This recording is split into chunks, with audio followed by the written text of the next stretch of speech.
Hello दोस्तों, कैसे हैं आप लोग। आई होप कि आप लोग अच्छे होंगे और अपना तैयारी भी बहुत अच्छे तरीके से करते होंगे। तो आज हम इस वीडियो में क्लास 10th के बायोलॉजी चैप्टर फर्स्ट पोषण के 45 VBA ऑब्जेक्टिव क्वेश्चन को कवर करेंगे। जो भी स्टूडेंट मैट्रिक परीक्षा 2026 की तैयारी कर रहे हैं उन सभी स्टूडेंट के लिए यह वीडियो काफ़ी इम्पोर्टेंट होने वाला है। तो वीडियो को पूरा ज़रूर देखिएगा क्योंकि आखिर में मिलेगा एक मज़ेदार क्यूज। तो चलिए बिना किसी देरी के वीडियो को शुरू करते हैं। तो देखिए यहाँ पे पहला नंबर क्वेश्चन क्या दिया हुआ है। पहला नंबर क्वेश्चन दिया हुआ है, पौधों में भोजन निर्माण की क्रिया को क्या कहते हैं। तो पौधों में भोजन निर्माण की क्रिया को प्रकाश संश्लेषण कहते हैं। क्या कहते हैं? प्रकाश संश्लेषण कहते हैं। तो इसका कौन सा ऑप्शन हो जाएगा? ऑप्शन नंबर बी इसका सही जवाब हो जाएगा। पौधों में भोजन निर्माण की क्रिया को प्रकाश संश्लेषण कहते हैं। आगे देखिए, क्लोरोफिल किस क्रिया के लिए आवश्यक है। तो आप लोगों को पता होगा कि क्लोरोफिल किस क्रिया के लिए आवश्यक है। तो प्रकाश संश्लेषण की क्रिया के लिए क्या आवश्यक है? तो क्लोरोफिल आवश्यक है। तो इसका कौन सा ऑप्शन हो जाएगा? ऑप्शन नंबर सी इसका सही जवाब हो जाएगा। आगे देखिए, आगे क्या दिया हुआ है। आगे दिया हुआ है, मानव में पोषण का प्रकार क्या है। मानव में किस प्रकार का पोषण पाया जाता है। तो मानव एक परपोषी जीव है। कौन से जीव है? परपोषी जीव है, क्योंकि मानव अपना भोजन के लिए दूसरे जीव पर निर्भर रहता है। तो इसको क्या बोल देंगे? यह एक परपोषी जीव है। तो इसका कौन सा ऑप्शन हो जाएगा? ऑप्शन नंबर बी इसका सही जवाब हो जाएगा। तो आप लोग याद रखिएगा। आगे देखिए, मनुष्यों में भोजन का पाचन मुख्यतः कहाँ होता है। तो मनुष्यों में भोजन का पाचन मुख्यतः छोटी आंत में होता है। कहाँ होता है? छोटी आंत में होता है मनुष्य में भोजन का पाचन। तो आप लोग याद रखिएगा। आगे देखिए, अमाशय में उपस्थित अम्ल कौन सा होता है। अमाशय में उपस्थित अम्ल कौन सा होता है। तो अमाशय में जो उपस्थित अम्ल है उसका नाम है हाइड्रोक्लोरिक अम्ल। कौन सा नाम है? हाइड्रोक्लोरिक अम्ल। तो इसका कौन सा ऑप्शन हो जाएगा? ऑप्शन नंबर बी इसका सही जवाब हो जाएगा। तो आप लोग याद रखिएगा, बहुत VBA क्वेश्चन है। आगे देखिए, आगे क्या दिया हुआ है। अगला नंबर क्वेश्चन है, लीवर यानी जिसको हम लोग यकृत बोलते हैं किस रस का निर्माण करता है। तो यकृत किस रस का निर्माण करता है। तो पीत रस का निर्माण करता है। किस रस का निर्माण करता है? पीत रस का निर्माण करता है। तो इसका कौन सा ऑप्शन हो जाएगा? ऑप्शन नंबर ए इसका सही जवाब हो जाएगा। आगे देखिए, हरित लवक में कौन सा वर्णक पाया जाता है। तो हरित लवक में कौन सा वर्णक पाया जाता है। तो क्लोरोफिल नामक वर्णक पाया जाता है। किस में? तो हरित लवक में। तो इसका कौन सा ऑप्शन हो जाएगा? ऑप्शन नंबर सी इसका सही जवाब हो जाएगा। तो आप लोग याद रखिएगा। आगे देखिए, अमाशय में प्रोटीन को पचाने वाला एंजाइम कौन सा है। तो अमाशय में प्रोटीन को पचाने वाला एंजाइम पेप्सिन है। कौन सा है? पेप्सिन एंजाइम है जो अमाशय में प्रोटीन को पचाता है। तो इसका कौन सा ऑप्शन हो जाएगा? ऑप्शन नंबर बी इसका सही जवाब हो जाएगा। तो आप लोग याद रखिएगा। आगे देखिए, आगे क्या दिया हुआ है। आगे दिया हुआ है, मनुष्यों में भोजन की सबसे लंबी पाचन अंग कौन सी है। तो मनुष्यों में भोजन की सबसे लंबी पाचन अंग छोटी आंत है। कौन सी है? छोटी आंत है, जिसका ऑप्शन नंबर इसका कौन सा हो जाएगा? ऑप्शन नंबर सी इसका सही जवाब हो जाएगा। तो आप लोग याद रखिएगा। आगे देखिए, लार में कौन सा एंजाइम पाया जाता है। तो लार में कौन सा एंजाइम पाया जाता है। तो टाइलिन नामक एंजाइम पाया जाता है। कौन सा एंजाइम पाया जाता है? टाइलिन नामक एंजाइम। तो इसका कौन सा ऑप्शन हो जाएगा? ऑप्शन नंबर सी इसका सही जवाब हो जाएगा। टाइलिन नामक एंजाइम कहाँ पाया जाता है? तो लार में पाया जाता है। आगे देखिए, पीत रस भोजन में किसका पाचन करता है। तो पीत रस भोजन में वसा का पाचन करता है। किसका पाचन करता है? वसा का पाचन करता है। तो इसका कौन सा ऑप्शन हो जाएगा? ऑप्शन नंबर बी इसका सही जवाब हो जाएगा। तो आप लोग याद रखिएगा। आगे देखिए, आगे क्या दिया हुआ है। आगे दिया हुआ है, पौधों में पोषण का तरीका है। पौधों में किस प्रकार का पोषण पाया जाता है। तो पौधा एक स्वपोषी है। क्या है? स्वपोषी है। तो इसका कौन सा ऑप्शन हो जाएगा? ऑप्शन नंबर ए इसका सही जवाब हो जाएगा, क्योंकि पौधा अपना भोजन खुद संश्लेषित करता है। तो इसीलिए इसको क्या बोल देंगे? यह एक स्वपोषी है। तो इसका ऑप्शन नंबर ए इसका सही जवाब हो जाएगा। तो आप लोग याद रखिएगा। आगे देखिए, आगे क्या दिया हुआ है। आगे दिया हुआ है, पीत रस का संग्रह या संचयन कहाँ होता है। तो पीत रस का संचयन कहाँ होता है। तो पीत रस का संचयन पित्ताशय में होता है। कहाँ होता है? पित्ताशय में। तो इसका कौन सा ऑप्शन हो जाएगा? ऑप्शन नंबर डी इसका सही जवाब हो जाएगा। तो आप लोग याद रखिएगा। आगे देखिए, मनुष्यों में पोषण की क्रिया शुरू होती है। मनुष्यों में पोषण की क्रिया कहाँ से शुरू होती है। तो मुंह से शुरू होती है। कहाँ से शुरू होती है पोषण की क्रिया? मुंह से। तो इसका कौन सा ऑप्शन हो जाएगा? ऑप्शन नंबर सी इसका सही जवाब हो जाएगा। तो आप लोग याद रखिएगा। आगे देखिए, प्रकाश संश्लेषण में ऊर्जा का स्रोत होता है। तो प्रकाश संश्लेषण में ऊर्जा का स्रोत क्या है? तो ऊर्जा का स्रोत सूर्य है। प्रकाश संश्लेषण में ऊर्जा का स्रोत क्या है? तो सूर्य है। तो इसका कौन सा ऑप्शन हो जाएगा? ऑप्शन नंबर सी इसका सही जवाब हो जाएगा। तो आप लोग याद रखिएगा, बहुत VBI क्वेश्चन है। आगे देखिए, आगे क्या दिया हुआ है। मानव पाचन तंत्र में सबसे बड़ी ग्रंथि कौन सी है? तो मानव पाचन तंत्र में सबसे बड़ी ग्रंथि कौन सी हो जाएगी? तो यकृत सबसे बड़ी ग्रंथि है, जिसका भार लगभग 1.5 kg होता है। कितना होता है? 1.5 kg होता है जिसका भार। तो यकृत का भार कितना होता है? लगभग 1.5 kg होता है। तो सबसे बड़ी ग्रंथि कौन सी हो जाएगी? यकृत हो जाएगी। तो इसका कौन सा ऑप्शन हो जाएगा? ऑप्शन नंबर बी इसका सही जवाब हो जाएगा। तो आप लोग याद रखिएगा। आगे देखिए, जीवों में ऊर्जा किससे प्राप्त होती है? तो जीवों में ऊर्जा ग्लूकोज से प्राप्त होती है। किससे प्राप्त होती है? ग्लूकोज से। तो इसका कौन सा ऑप्शन हो जाएगा? ऑप्शन नंबर 20 का सही जवाब हो जाएगा। जीवों में ऊर्जा किससे प्राप्त होती है? तो ग्लूकोज से प्राप्त होती है। आगे देखिए, परजीवी पोषण का एक उदाहरण है। तो परजीवी पोषण का इसमें से कौन सा उदाहरण हो जाएगा? तो टेपवर्म जो है, जो परजीवी पोषण का उदाहरण है, कौन सा है? टेपवर्म। तो इसका कौन सा ऑप्शन हो जाएगा? ऑप्शन नंबर सी इसका सही जवाब हो जाएगा। तो आप लोग याद रखिएगा। आगे देखिए, मैग्नीशियम पाया जाता है। तो मैग्नीशियम किस में पाया जाता है? तो मैग्नीशियम क्लोरोफिल में पाया जाता है। बहुत VBI क्वेश्चन है। मैग्नीशियम किस में पाया जाता है? तो क्लोरोफिल में पाया जाता है। तो इसका कौन सा ऑप्शन हो जाएगा? ऑप्शन नंबर ए इसका सही जवाब हो जाएगा। आगे देखिए, अगला नंबर क्वेश्चन क्या दिया हुआ है। अगला नंबर क्वेश्चन दिया हुआ है, क्लोरोफिल वर्णक का रंग है। तो क्लोरोफिल वर्णक का रंग कैसा है? तो हरा है। क्लोरोफिल वर्णक का हरा रंग होने के कारण ही पत्तियों का रंग कैसा होता है? हरा होता है। तो क्लोरोफिल वर्णक का रंग कैसा हो जाएगा? हरा हो जाएगा। तो इसका कौन सा ऑप्शन हो जाएगा? ऑप्शन नंबर ए इसका सही जवाब हो जाएगा। तो आप लोग याद रखिएगा। आगे देखिए, अगला नंबर क्वेश्चन क्या दिया हुआ है। अगला नंबर क्वेश्चन दिया हुआ है, कवक में पोषण की कौन सी विधि है? तो कवक में पोषण की कौन सी विधि हो जाएगा? तो मृतजीवी पोषण है कवक में। कौन सा पोषण है? मृतजीवी। तो इसका कौन सा ऑप्शन हो जाएगा? ऑप्शन नंबर 20 का सही जवाब हो जाएगा। तो आप लोग याद रखिएगा, कवक में पोषण की कौन सी विधि है? तो मृतजीवी पोषण की विधि है। आगे देखिए, स्वपोषी पोषण के लिए आवश्यक है। तो स्वपोषी पोषण के लिए क्या सब आवश्यक है? तो स्वपोषी पोषण के लिए आवश्यक है क्लोरोफिल, कार्बन डाइऑक्साइड तथा जल, सूर्य का प्रकाश, यानी ये सभी आवश्यक है। किसके लिए? तो स्वपोषी पोषण के लिए। तो इसका कौन सा ऑप्शन हो जाएगा? ऑप्शन नंबर डी इसका सही जवाब हो जाएगा। तो आप लोग याद रखिएगा, स्वपोषी पोषण के लिए क्या आवश्यक है? तो यानी इनमें से सभी, क्लोरोफिल भी आवश्यक है, कार्बन डाइऑक्साइड तथा जल भी आवश्यक है, सूर्य का प्रकाश भी आवश्यक है। तो यानी इनमें से सभी आवश्यक है। तो इसका कौन सा ऑप्शन हो जाएगा? ऑप्शन नंबर डी इसका सही जवाब हो जाएगा। बहुत VBI क्वेश्चन है, लगातार कई वर्षों से ये क्वेश्चन पूछते आ रहा है बिहार बोर्ड। आगे देखिए, जठर ग्रंथियाँ कहाँ पाई जाती है? तो जठर ग्रंथियाँ कहाँ पाई जाती है? तो अमाशय में जठर ग्रंथियाँ पाई जाती है। कहाँ पाई जाती है? अमाशय में। तो इसका कौन सा ऑप्शन हो जाएगा? ऑप्शन नंबर डी इसका सही जवाब हो जाएगा। तो आप लोग याद रखिएगा, जठर ग्रंथियाँ कहाँ पाई जाती है? तो अमाशय में पाई जाती है जठर ग्रंथियाँ। आगे देखिए,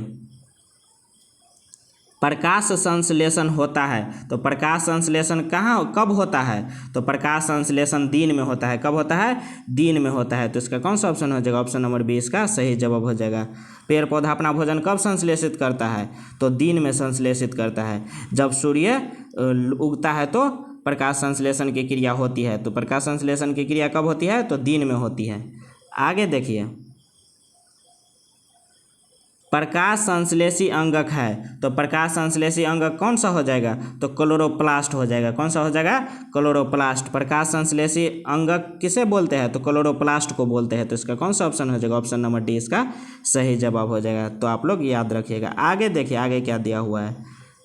आगे दिया हुआ है, इनमें किसके द्वारा अमीबा में भोजन का अंत ग्रहण होता है? तो किसके द्वारा? तो कुटपाद के द्वारा अमीबा में भोजन का अंत ग्रहण होता है। तो इसका कौन सा ऑप्शन हो जाएगा? ऑप्शन नंबर ए इसका सही जवाब हो जाएगा। तो आप लोग याद रखिएगा, कुटपाद के द्वारा अमीबा में भोजन का अंत ग्रहण होता है। आगे देखिए, एक वयस्क मनुष्य के कितने दांत होते हैं? तो एक वयस्क मनुष्य के 32 दांत होते हैं। कितने दांत होते हैं?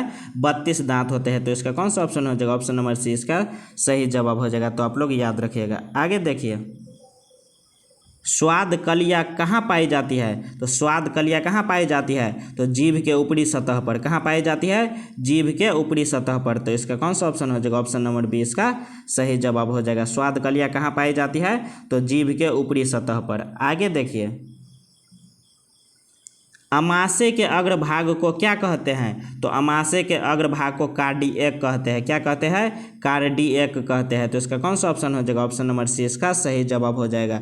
अमाशय के अग्रभाग को क्या कहते हैं? तो कार्डिएक कहते हैं। आगे देखिए,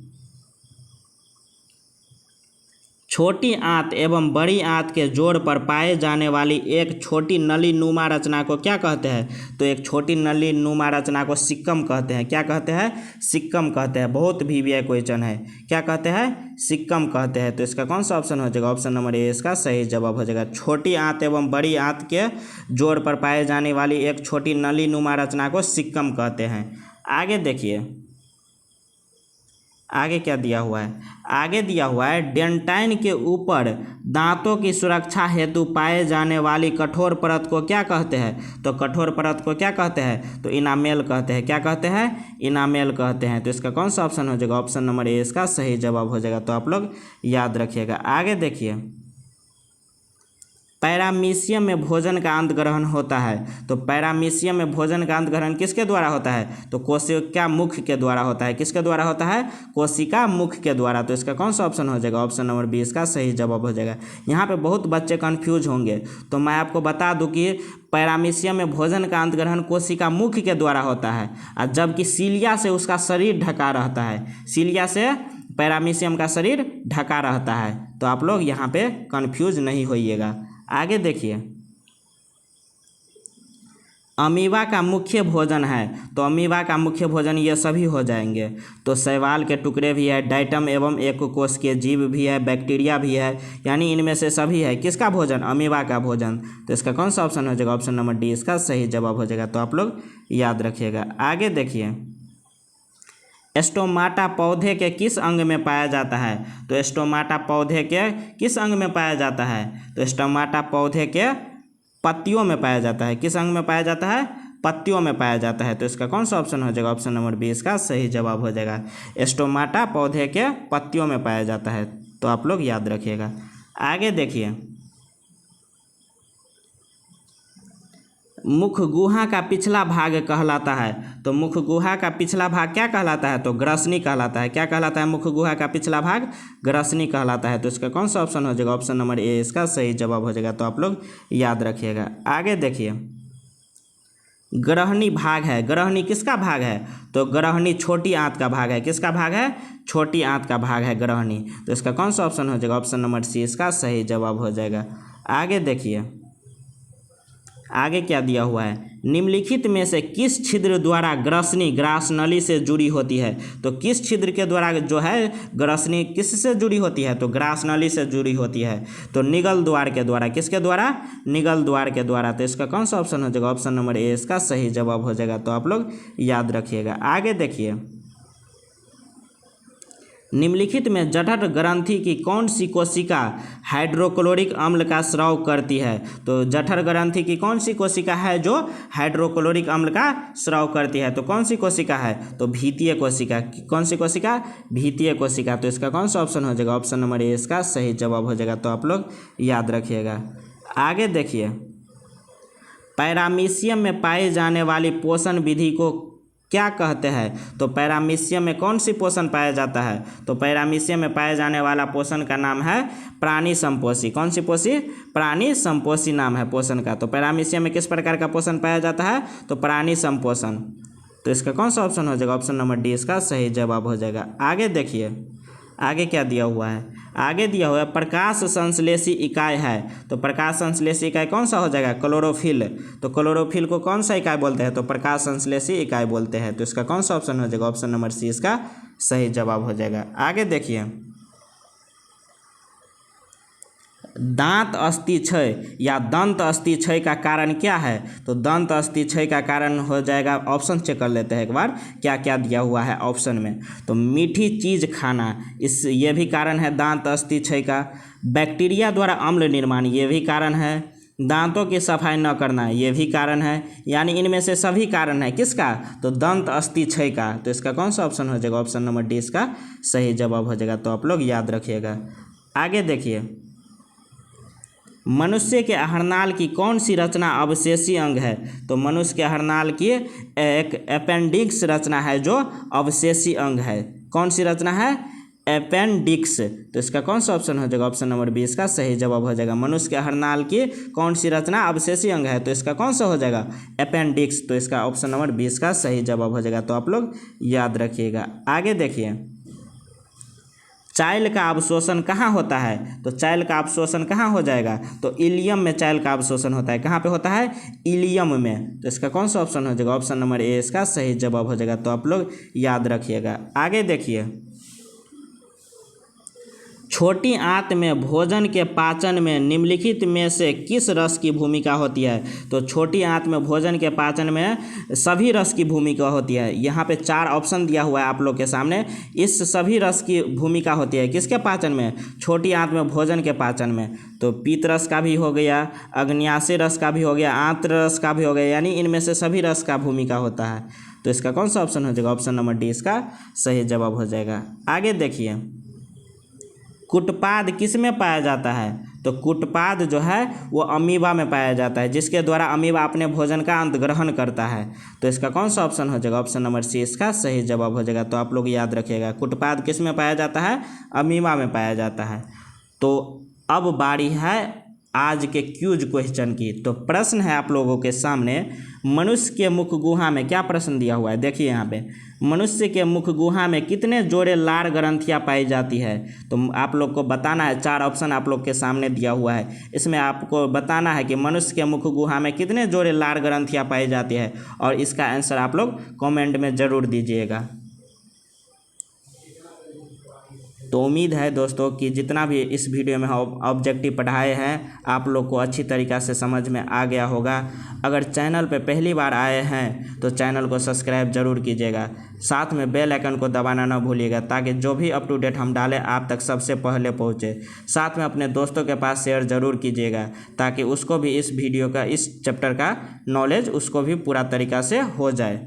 तो मिलते हैं अगले वीडियो में, तब तक के लिए जय हिंद। बने रहिए ऐसे और मज़ेदार वीडियो के लिए हमारे साथ।